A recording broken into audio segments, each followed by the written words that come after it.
Hello, everyone, and welcome to another COVID-19 law and policy briefing. The briefings are produced by Public Health Law Watch, which is a George Consortium initiative housed at Northeastern University School of Law. I want to thank our co-sponsors, the Center for Public Health Law Research at Temple University, the Network for Public Health Law, Change Lab Solutions, and the APHA Law Section. So we're here, as always, to provide expert legal analysis during the COVID-19 pandemic, and hopefully to answer some or maybe a lot of your questions about some of the really important pressing issues we're dealing with right now. For more information on the COVID legal response, I would encourage you all to check out our report, which is called Assessing Legal Responses to COVID-19. It's available at www.covid19policyplaybook.org. In the report, we have over 36 chapters from 50 national experts who assess the U.S. policy response and provide recommendations on how federal, state, and local leaders can better respond to COVID-19 and also respond to future pandemics. The report came out last summer, and I'm very happy to report that we are in the process of doing the second edition of the report right now, and that should be out very soon, in the next couple of months. I am the host today, Lance Gable. I'm an associate professor at Wayne State University Law School here in Detroit. Joining me today, and I'm very excited about this, are Professor Ruqaiijah Yearby, who's professor of law at St. Louis University School of Law, and the co-founder and executive director of the Institute for Health, Justice, and Equity, and also Professor Tara Sklar, who is a professor of health law at the University of Arizona James E. Rogers College of Law, and director of their health law and policy program. If you're watching today, please use the hashtag COVID Law Briefing for any questions or comments in response to the briefing. So today our topic is, we're going to be focusing on one of the most urgent issues right now, which is vaccine distribution, and particularly focusing on how we can distribute vaccine in an equitable way.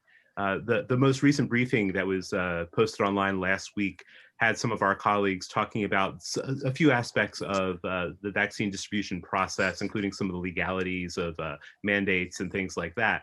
But today we're really going to drill down into some issues related to the allocation process, how the distribution process is happening, and some of the challenges to achieving an equitable approach to vaccine distribution. And obviously, we've also recently, and fortunately, I think, had a change in federal administration. So with the Biden administration starting to change tactics and roll out their plans and executive orders on COVID response in many different areas, it's an exciting time to be talking about and thinking about how we can move forward in an effective way, in a way that is equitable to get vaccine to our population. And so I wanted to start with a question for Ruqaiijah. So the Trump administration was really not willing or able to orchestrate a national vaccine distribution program or approach. And as a result, most of the responsibility, at least up until now, has been left to state and local governments and others outside the government to try to achieve that distribution and to do it effectively. So what states and or individuals are doing a good job right now or so far in their allocation of vaccines, and what are those states and other entities doing? So I just want to say thank you for including me. I'm excited to talk about this, particularly as the Executive Director of the Institute for Healing, Justice, and Equity. The states that are doing well are doing three things. One, they're working with community partners. Two, they are taking targeted approaches for those most impacted who cannot leave their essential jobs to get vaccinated. And three, they're continuing to meet and talk to people about the vaccine. And so we see examples of this throughout the country. The Black Doctors Consortium began vaccinating people in North Philadelphia, including many Black city residents, over the weekend of January the 15th. And they found concerns about taking the vaccines, but as they continued to do it, more and more people got shots. We see Michigan, where you're located, doing a great job. They have instituted state town hall meetings to make people better informed about the COVID-19 vaccinations and about the process. We see a Michigan doctor and VP of Medical Affairs from Mid-Michigan Health actually taking his own time and driving out the vaccine to a rural hospital so they'll have access to it. And then we see Riverside County's Public Health Department teamed up with nonprofits and vaccinated over 300 workers from ranches, from 2 ranches in California. So really key is working with community partners, targeted approach, and making sure to continue to communicate with the public about their concerns and about the vaccine. So you mentioned community response. Is this a common strategy that I mean, beyond the examples that you gave, is this something that states are implementing, and local governments are implementing partnerships with the community, and how has that been working out in the places that have tried that? So a lot of this work is based off of a paper actually by Harold Schmidt at University of Penn entitled Equitable Vaccine Allocation of COVID-19 Vaccines, Analysis of the Initial Allocation Plans of CDC's Jurisdictions and Implications for Disparate Impact Monitoring. So what they did is that they looked at the initial plans to work with communities and found that Michigan was initially going to give vaccines to the big health partners and hospitals, and then prioritize community providers that could reach out to vulnerable groups. And they have been doing that in addition to now the town hall meetings. We also see this in Vermont in their immunization program. They're collaborating with the Health Operations Center's Health Equity and Community Engagement team to ensure access for people who are disproportionately affected by COVID-19 and are vulnerable, including Black and Indigenous people and people of color.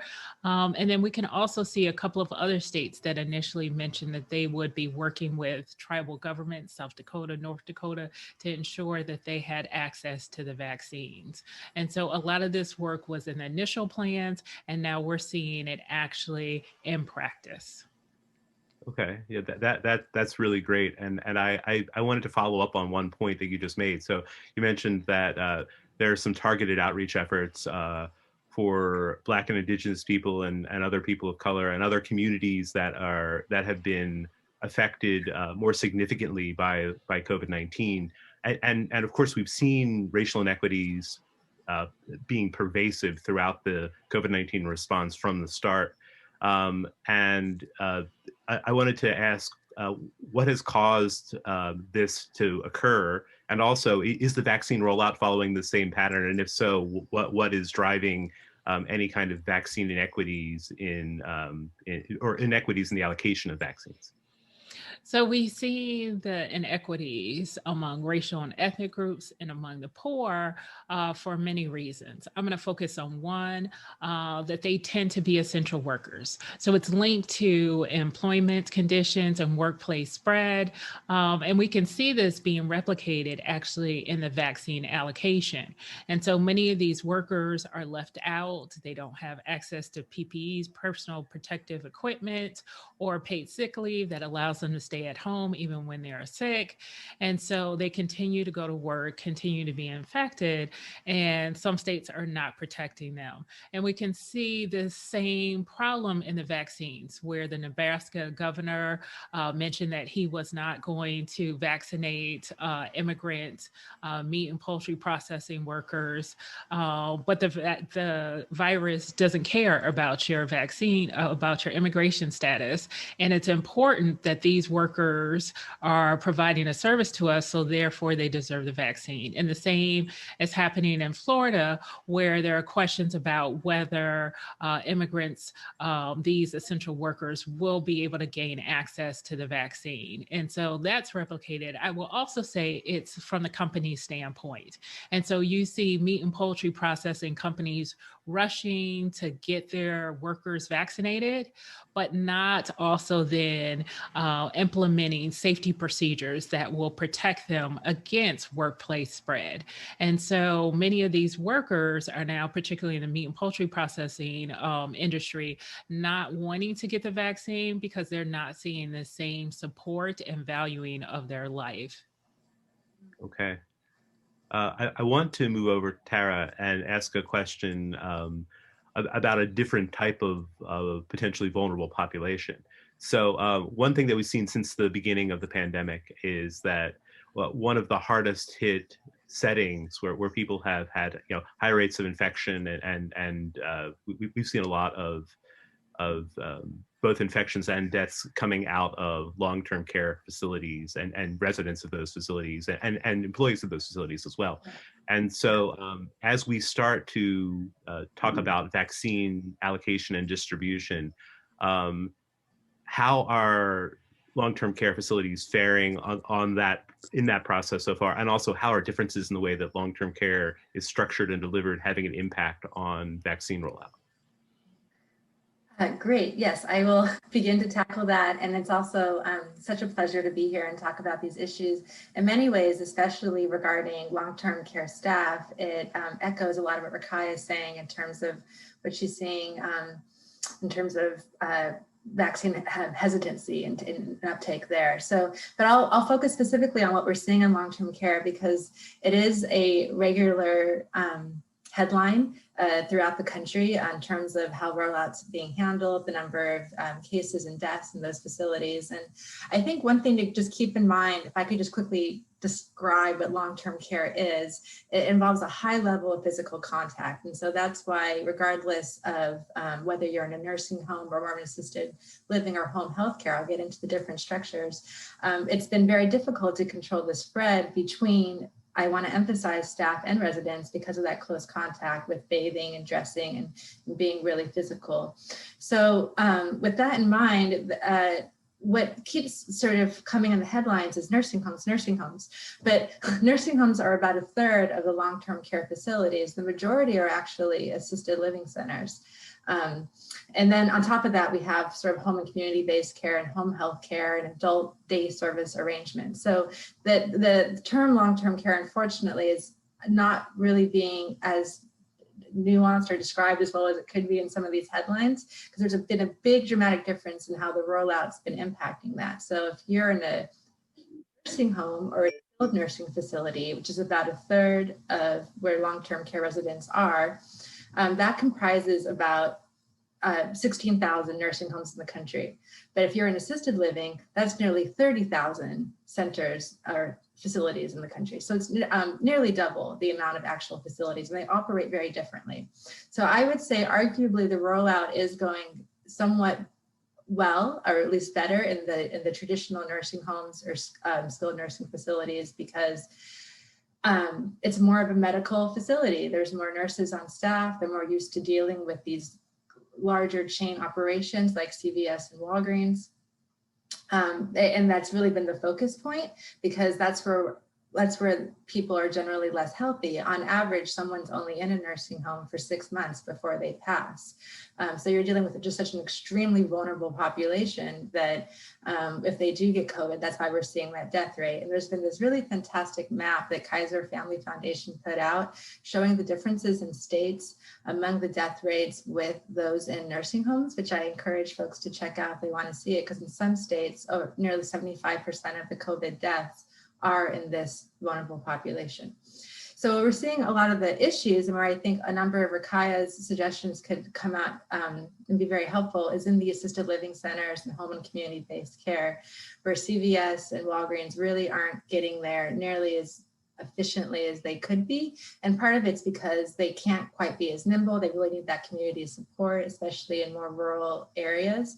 So I think that hopefully that's starting to change. And the biggest example of that is in West Virginia, where if you compare the two models, so the majority of the country went under Operation Warp Speed, where CVS and Walgreens got 99% of the long-term care facilities for the vaccine rollout. West Virginia was the only state that didn't opt to do that. They wanted to work with their local pharmacies. And there we're seeing like nearly every resident there is now getting their, they're getting their second shot, is much more on plan, on schedule. But what's also happening in West Virginia, and we're also seeing across the country, is only 50% of the staff is choosing to get the vaccine. So that gets into some of these other issues that we're tying into, of that feeling of long-term care in general isn't just about the residents, it's also about the staff. And to be honest, that's where a number of the infections are coming from. It's coming from the staff into those facilities. So I just wanted to emphasize that there's different types of long-term care being delivered between nursing homes and assisted living centers, and that calls for a different strategy approach going forward. So I wanted to ask a follow-up about that, which is, you mentioned the vaccine hesitancy among staff at some of these long-term care facilities. And of course, we've heard reports of that and seen data about that in a lot of different kinds of settings, in addition to just long-term care. But what are some approaches we could take to respond to that vaccine hesitancy and maybe to encourage more staff to be willing to get the vaccine? I think that's a great question, and it does get to some of these types of like what are states doing well, right, to help address the pandemic and the rollout. And it's many of the points that Ruqaiijah brought up, with having these town hall sessions, having opportunities to ask questions, to raise concerns, especially among trusted professionals in the field. There was a lot of mistrust that began with the start of the pandemic, where staff felt they weren't getting enough PPE, they weren't getting paid time off, they were very fearful of losing their jobs. It created an environment where now there's this concern they might be mandated to get a vaccine, as opposed to really just trying to address the concerns, educating, where there could be some misinformation, and then really addressing the lack of benefits, allowing for paid time off, allowing someone to recover after they get the vaccine. And the other thing that's unique about long-term care, I would say, is it's a 24/7 operation. And so sometimes these clinics come in from Walgreens or CVS, they're going to come in between 9 to 5. What about the night shift? So there needs to be alternative options there where address it. This is not a surprise. It's a 24/7 facility. Where can staff go that works on the night shift to get their first and second shot? How are the clinics being planned? And I think the other part for why it seems to be going better in nursing homes than in assisted living centers, there's this big coordination reliance, right, between this massive chain and then this individual facility.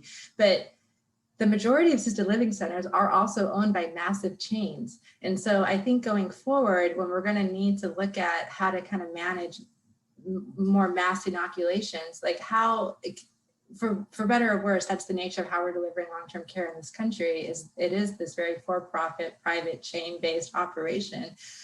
Maybe this is one of those unique times where we could work with that central operation base, uniting with the central operation base of CVS and Walgreens, and not dependent on like an aide trying to manage a whole bunch of things in addition to coordinating the pharmacy coming into their facility. So I think that's one thing we could work on going forward, is just acknowledging that that's happening, and how to address that. So it's just the combination of the education and the benefits, I think, could go a long way in increasing the trust between staff and administration and uptake of the vaccine. Okay, so I wanted to come back to Ruqaiijah and ask a similar question about vaccine hesitancy, just more broadly. I know there are a lot of concerns that vaccine hesitancy might be higher in Black and Indigenous communities based on some understandable historical skepticism in how the medical establishment has treated those communities. And I'm wondering what your assessment is of vaccine hesitancy in those communities, and also more broadly, are there other strategies we can be taking to ensure that that people are willing to line up and get this vaccine?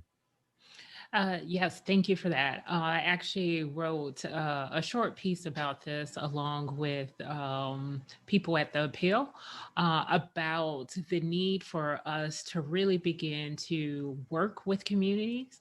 It's part of the community engagement strategy, which is to not only partner with communities to talk about this, to get the vaccines out, but also to empower them to decide the ways that their communities want to be involved in the vaccine rollout. I think it's so critical that the government not just think about it in terms of Tuskegee, but as Tara mentioned, that it has really been the overall COVID-19 pandemic response that has led people not to necessarily trust the government in the ways that it has changed sort of their recommendations, but also in their failure to protect people of color, indigenous people, and then to even go further to blame them for the health inequities that are actually happening. So one of the ways that I talk about this along with my co-author, Professor Sima Mohapatra, in our upcoming article, Systemic Racism, the Government's Pandemic Response and Racial Inequities in COVID-19, that will be in Emory Law Journal, is to talk about that the government needs to implement thoughtful, equity-focused public health measures like protecting essential workers, releasing incarcerated people, suspending rent payments, but providing additional protection. So paid sick leave, hazard pay, time off to deal with the vaccine, as Tara mentioned, but actually providing some economic support to address the problems that people are facing, not just with getting sick, but also the loss of economic stability. No, thank you. Those are great points, and thanks to both of you for really illuminating some important issues here. I guess my last question, we're now seeing the Biden administration take over at the federal level and issuing lots of executive orders and also coming out with a fairly robust COVID response plan. And obviously vaccine distribution and allocation is only one small component of that plan. But what I wanted to ask each of you, I'll start with Tara. Do you see things in those early actions from the Biden administration that would affect and influence how our vaccine rollout is going? And what do you predict will happen now that we have a new administration in charge at the federal level? No, I think that's a great question, and one that lots of people are wondering about. And I think one of the biggest issues we're hitting right now is the vaccine shortage, right? So as Biden's enacted the Defense Production Act to really develop materials to try to address those potential bottlenecks, and there's only as much as they can do as quickly as they can do it seems to be what they're trying to administer in a coordinated way, leveraging the weight of the federal government to then support the states, so we can get away from this states competing against each other and really just addressing as a nation how to become inoculated. I think that's important, along with the mask mandate. I mean, that is narrowed to the federal government, well, and interstate issues, but I think just that acknowledgement of, yes, if we wear masks, that can make a difference from a federal government perspective, that visual will, I think, be very helpful in curbing some of the spread until we can become all inoculated. And I just think the general support from the federal government to support states and local government in this effort was something to actively support them, not leave it to them to figure it out on their own, will be very helpful going forward with trying to also more equitably spread the vaccine as well in a coordinated way. So I think that's just something that, they're trying to ask for more data, really trying to narrow in on more geographic vulnerable zip codes, things like that just hadn't been done up to this point with the federal government, I think could be really helpful and important for this group. Okay, thank And you. I'll just add 2 quick points. They established the COVID-19 Health Equity Task Force, which is so key at the national level. And they're expanding the clinical and public health workforce to include community-based workers. So many of the people who are in these hard-hit communities actually playing a large role in the rollout of the vaccination and getting people to actually get it. Okay. Thank you so much to both of you for spending some time with us today and for sharing all of your knowledge and insights on these issues. Obviously, we have an important time ahead of us in the next couple of months to try to bring things under control, and hopefully our leaders will take the right steps to ensure that we're not only having an effective process for distributing and allocating vaccine, but also an equitable one.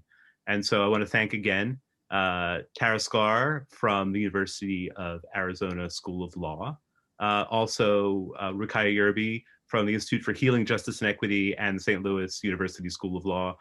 Thank you both for your time today.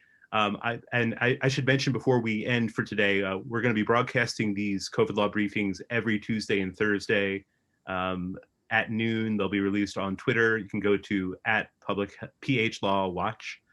Public Health Law Watch, or search for hashtag COVID Law Briefing. Recordings of these briefings will be available on the Public Health Law Watch website, and the shows are archived by the Week in Health Law podcast, which is available at www.twihl.com. And also, I want to mention that the COVID-19 law and policy briefings are produced by Faith Kallick, Somer Brown, and Liz Voiles. Thank you all for joining us today. Please be safe. Wash your hands, stay distant, and also, when you have your chance, get your vaccine. Thank you very much. Great, thank you.